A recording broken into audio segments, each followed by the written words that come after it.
जय हिंद दोस्त। आज हम लोग जानेंगे यह वीडियो में कक्षा फाइव का दोस्त यह पार्ट 6 का पार्ट बी वीडियो है। ये इसके पहले हम ए वीडियो दे चुके हैं। तो चलिए जहाँ तक आज हम लोग जानेंगे उसको देख लेते हैं एक नज़र। थोड़ा सा समय दीजिए और मज़ा लीजिए, क्योंकि थोड़ा सा समय देने से आप बहुत कुछ जान सीख पाएंगे और आपका जो आगे का कन्फ्यूजन होगा दूर हो जाएगा। तो चलिए दोस्तों, बिना देर किए, बिना समय गवाए हुए हम लोग कुछ अच्छा देख लेते हैं।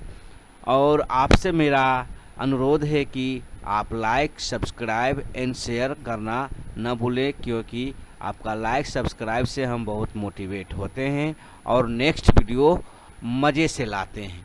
तो चलिए दोस्तों, यहाँ तक हम लोग आज पूरा देख लेते हैं, उसके बाद प्रश्नावली को हम लोग करेंगे।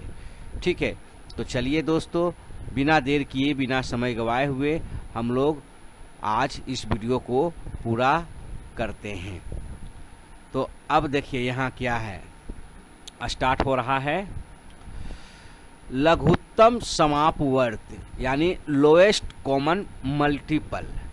अब देखिए यहाँ कर रहा है 12 के अपवर्त हैं। तो 12 के अपवर्त का मतलब क्या हुआ? 12 का गुना सीधा सीधी 12 का 12, 12 दूना 24, 12 तिया 36, 12 चौक 48, 12 पचे 60, 12 छक 72, 12 सते 84, 12 अठे 96, 12 अठोतल से, 12 बीसा से, इसी प्रकार से आगे बढ़ता चला जाएगा। ये 12 के अपवर्त हो गए हैं। 18 के अपवर्त यानी ये उदाहरण है। 18 का 18 दूना 36, 18 तिया 54, 18 चौक 72, 18 पचे 90, 18 छक 78 से, 18 सते 26 से, 18 अठरे 44 से, 98 पर 60 से, 18 हैं 88। इस प्रकार से आगे बढ़ते चले जाइएगा। इस प्रकार से आप आगे बढ़िए। इन दोनों को सर्वनिष्ठ अपवर्त या समापवर्त हैं। कौन कौन है देखिए, इसमें भी 36 है, यहाँ देखिए 36 है, यहाँ भी 36 है, निकल के आया आपको 72 है। देखिए यहाँ 72 है, यहाँ 72 है, निकल के आया। फिर इसमें देखिए 108 है, इसमें 108 है। ठीक है, इसी प्रकार से आगे बढ़ते जाइएगा। अब कह रहा है इनमें सबसे छोटा समापवर्त है 36, यानी ये तीनों में जो छोटा निकल के आया वही आपका समापवर्त हो गया। ये दोनों 12 और 18 का। आगे बढ़िए। इसी 36 को 12 तथा 18 का लघुत्तम समापवर्त लोएस्ट कॉमन मल्टीपल कहते हैं। इसे संक्षेप में लसा या एलसीएम कहते हैं, है ना। इस 36 को लसा कहेंगे, 12 और 18 का लसा कहेंगे, कोई दिक्कत नहीं, यहाँ पर कन्फ्यूजन खत्म हो गया। अब आगे बढ़िए। इस तरह दो या दो से अधिक संख्याओं का लघुत्तम समापवर्त उनका सबसे छोटा सर्वनिष्ठ अपवर्त है। ठीक है, अब आगे बढ़िए। हम लोग देखते हैं अभाज्य गुणनखंड द्वारा लघुत्तम समापवर्त ज्ञात करना। 40 और 30 का लस ज्ञात करेंगे। तो 40 का अभाज्य गुणनखंड क्या होगा दोस्त हमारे? 2 दूना 4, दूना 8, पचे 40। 30 का अभाज्य गुणनखंड होगा 2 तिया 6, पचे 30।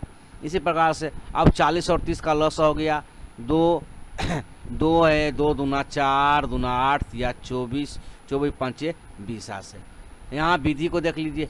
यहाँ हम देखते हैं कि कोई अभाज्य गुणनखंड सबसे अधिक कितनी बार आया है, उन्हें एक साथ लिखकर गुना करते हैं। यहाँ 2 अधिक से अधिक 3 बार आया है। 2 अधिक से अधिक कितना बार आया है? देखिए 3 बार आया है। और 3 एक बार आया है, 3 एक बार आया है।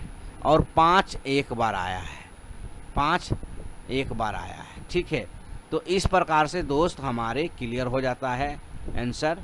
तो आप गुना करके जो भी आता है आंसर कर सकते हैं। ठीक है ना। आगे बढ़िए। भाग विधि से लघुत्तम समापवर्त ज्ञात करना है। तो 8, 12 और 18 का लस ज्ञात करें।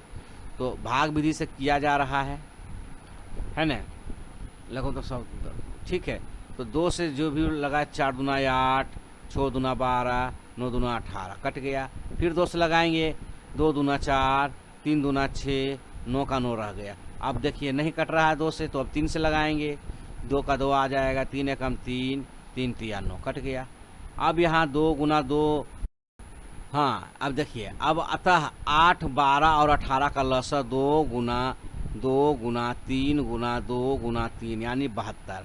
विधि को भी समझ लीजिए अच्छा से। संख्याओं को क्षैतिज कतार में देकर लिखें। ऐसी अभाज्य संख्या से इनमें भाग दें जिससे कम दो संख्याओं में पूर्णतः भाग लग जाए, जैसा कि आपने देखा यहाँ पे। इस क्रिया को तब तक जारी रखें जब तक नीचे केवल अभाज्य संख्याएं न बच जाए। देखिए, ये टोटल अभाज्य संख्या बच गया। सभी अभाज्य संख्याओं को गुना करके लसक ज्ञात करें, जैसा कि ये टोटल आपका आंसर आ गया। अब इसी प्रकार से पूरा प्रक्रिया अपनाते हुए इसको आप होमवर्क में ले लीजिए समझने के लिए।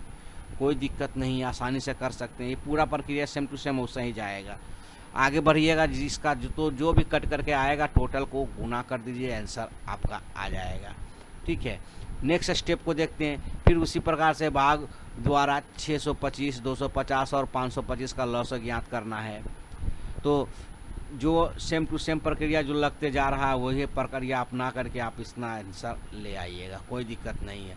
वीडियो को रोक करके देख लीजिए, स्क्रीनशॉट ले लीजिए, बिल्कुल आसान है, कर सकते हैं आप दोस्तों, हमें विश्वास है। अब 22, 88, 132, 198 का लॉस ज्ञात करें। सेम टू सेम प्रक्रिया ऊपर जो अभी हमने किया बस वही है, इसको आप कर सकते हैं, बिल्कुल आसान है। करिए, कॉपी पर लिख लीजिए और करिए, हो जाएगा। अब यहाँ आइए, दो संख्याओं के लघुत्तम समावर्त और महत्तम समावर्त के बीच संबंध। अब 4 और 6 का मौसा निकालना है, तो कितना आ गया? 2 आ गया। कैसे आ जाएगा? तो 4 से पहले लगाइएगा, 6 में भाग, 4 एकम 4, बच के आ जाएगा 2। फिर 2 से लगाइएगा 4 में भाग, तो 2 दूना 4 हो गया ना। अब पूरा ये कट गया, तो इसका मौसा आ गया 2, क्लियर है। इसी प्रकार से 4 और 6 का लसा हो जाएगा 12, तो 4 और 6 का 12। इस प्रकार से आप ऐसे कीजिए, 2 से लगाइए, 2 दूना 4, 2 तिया 6, अब 2 दूना 4 तिया 12, क्लियर हो गया आंसर आपका। इस प्रकार से आप आसानी से दोस्तों कर सकते हैं। ठीक है, अब लसा गुने मस बराबर 12 गुना 2 आ गया 24 आंसर, कोई दिक्कत नहीं है। यहाँ करा संबंध, तो आ गया संबंध क्या है। अब देखिए, पहली संख्या गुने दूसरी संख्या, तो 4 गुने 6 बराबर 24, क्लियर हो गया। पहली संख्या गुने दूसरी संख्या हो गया क्लियर। इसी निम्नांकित संबंध प्राप्त होते हैं। संबंध नंबर 1, लसा गुने मस, यानी पहली संख्या गुने दूसरी संख्या, अर्थात दोनों संख्याओं का गुणनफल हो गया। ये सूत्र है, याद कर लीजिए। संबंध नंबर 2, लसा बराबर दोनों संख्याओं का गुणनफल बटा मसा कर दीजिए, ये हो गया संबंध नंबर 2। संबंध नंबर 3 आइए, मसा बराबर दोनों संख्याओं का गुणनफल बटा लसा हो गया। अब संबंध नंबर 4, दूसरी संख्या बराबर लसा गुने मसा बटा पहली संख्या यानी एक संख्या। ठीक है, इस प्रकार से इससे संबंधित हम लोग प्रश्न को आगे समझ लेंगे, बना लेंगे। अब यहाँ देखिए, 24 और 36 का मौसा ज्ञात करके लौसा ज्ञात करें। तो 24 के भागा लगा दिया गया 36 में, 12 आया शेष, फिर 12 को लगा दिया 24 में, तो आपका आंसर हो गया मौसा 12, यानी 24 और 36 का मौसा 12 हो गया।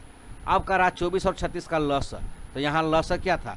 दोनों संख्याओं का लौसा बराबर यहाँ था ना, यहाँ देखिए लौसा बराबर दोनों संख्याओं का गुणनफल बटा मौसा, तो वही चीज़ है।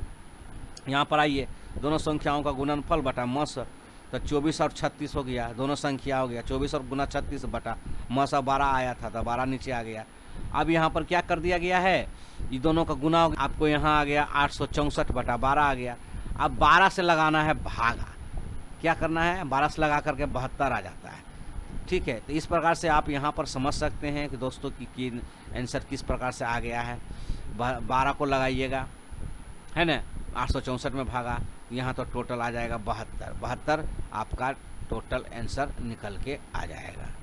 कोई दिक्कत नहीं, आप आसानी से यहाँ पर सीख सकते हैं, कर सकते हैं। उदाहरण 2, दो संख्याओं का मौसा 8 तथा लसा 48 है। यदि एक संख्या 16 है तो दूसरी संख्या ज्ञात करना है। तो दूसरी संख्या बराबर लसा गुना मौसा है पहली संख्या, तो या तो दूसरी संख्या बराबर 48 गुने 8 बटा 16, बस दोनों का गुना करके 384 16 से भाग लगा दिया था 24 आंसर, क्लियर हो गया। इस प्रकार से दोस्तों आप आसानी से सीख सकते हैं, बना सकते हैं, कर सकते हैं।